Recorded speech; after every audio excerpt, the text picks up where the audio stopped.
अखिलेश यादव बोले भाजपा शाखा लगाएगी, सफाई पौधे लगाकर करेंगे जड़ मजबूत। जाने और क्या कहा। इटावा के भरथाना में दिव्यापुर विधायक प्रदीप यादव के पौत्र आर्यन यादव के शादी समारोह के अवसर पर पत्रकारों से बातचीत के दौरान सपा प्रमुख अखिलेश यादव ने कहा कि हमारी मांग थी कि जातीय जनगणना कराई जाए और आबादी के हिसाब से हमें सम्मान मिले। यही मांग मंडल कमीशन की थी। बाबा साहेब व मुलायम सिंह यादव की भी यही मंशा थी। केंद्रीय मंत्री अनुप्रिया पटेल का नाम लिए बगैर अखिलेश यादव ने कहा कि जो लोग पत्र लिखकर दिखावटी काम कर रहे हैं, ये लोग भाजपा को बचाना चाहते हैं। उन्हें ये महसूस हो गया है कि जनता उनके खिलाफ है। पहला सवाल यह है कि यही लोग जो आज चिंता व्यक्त कर रहे हैं, वहां उस समय कहां थे जब दिल्ली व उत्तर प्रदेश से कुलपतियों की तैनाती हुई थी। उसमें पीडीए परिवार के लोग कहीं दिखाई नहीं दिए।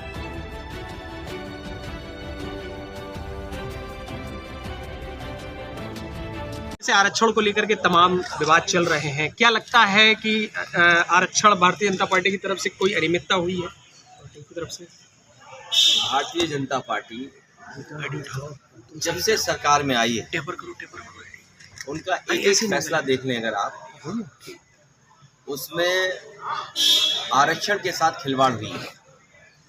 और आरक्षण की जो मूल भावना थी, उसके खिलाफ लगातार भारतीय जनता पार्टी काम कर रही है। जब से दिल्ली और यूपी की सरकार में आए हैं, मैं यूँ कहूँ कि पीडीए परिवार के लोगों के साथ भेदभाव हो रहा है।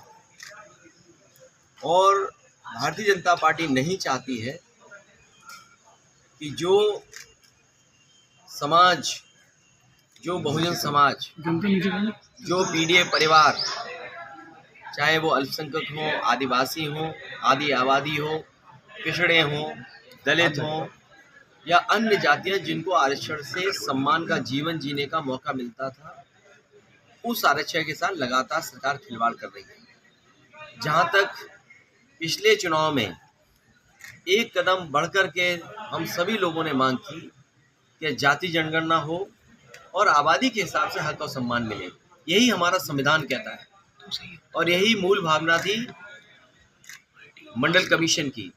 यही बाबा साहब चाहते थे, यही डॉक्टर राममनोहर लोहिया चाहते थे, यही नेताजी का रास्ता रहा।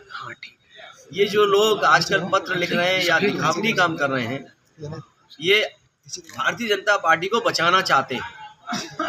भारतीय जनता पार्टी की ये रखवाली करना चाहते हैं, क्योंकि उन्हें महसूस हो गया है कि इधर जागरूक जनता इनके खिलाफ मतदान कर रही है। पहला सवाल ये है कि यही लोग आरक्षण को लेकर के जो आज चिंता व्यक्त कर रहे हैं, लेटरल एंट्री हुई थी तब कहाँ थे?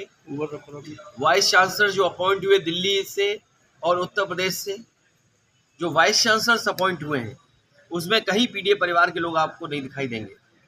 दिल्ली की जो सेंट्रल यूनिवर्सिटीज़ हैं, उसमें पीडीए परिवार के लोग कहीं नहीं दिखाई देंगे।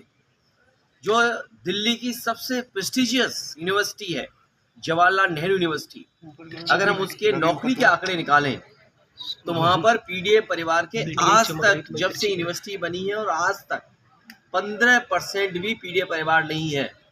और यही हालत बीएचयू यूनिवर्सिटी की है, जहाँ से प्रधानमंत्री चुन करके जाते हैं।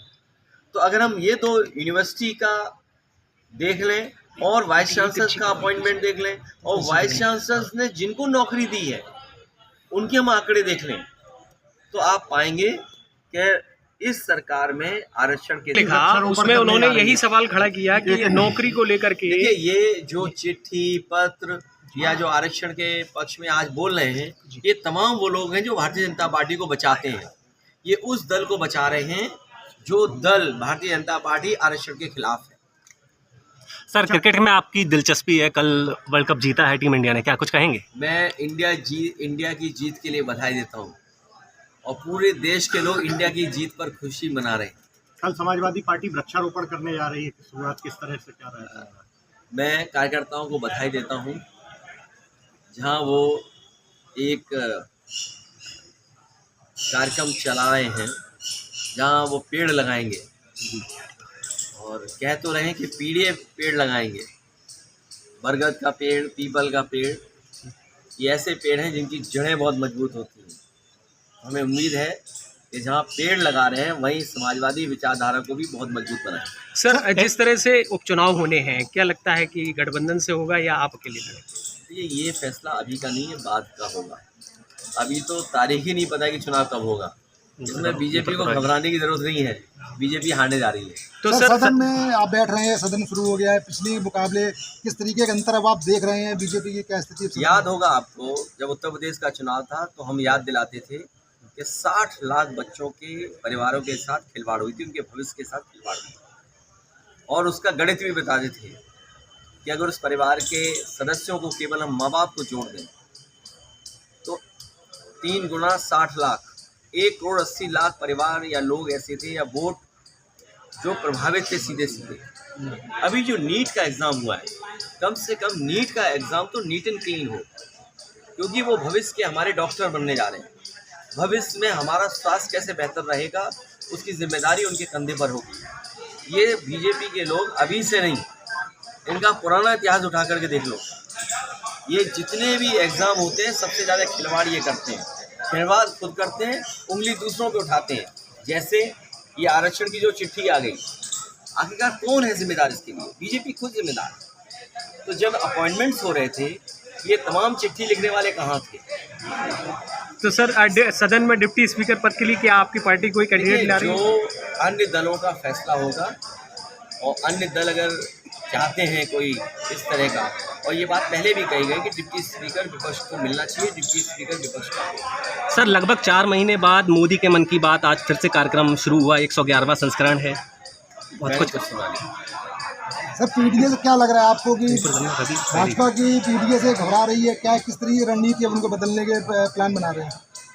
पीडीए के साथ साथ बीजेपी भारत की जनता से घबरा रही है, क्योंकि भारत की जनता जागरूक हो गई है। आज पढ़े लिखे लोग हैं, जागरूक लोग हैं, समझदार लोग हैं, वो अपने अधिकारों को समझते हैं, और जो अधिकारों के साथ खिलवाड़ कर रहा है उनके खिलाफ वो खड़े हुए हैं। बीजेपी ने अभी तक 10 साल में सबसे ज़्यादा खिलवाड़ किया उनके अधिकारों के साथ। इसीलिए बाबा साहब भीमराव अम्बेडकर जी, डॉक्टर राम मनोहर लोहिया और नेताजी का जो रास्ता है, इसी पे चल करके हम लोग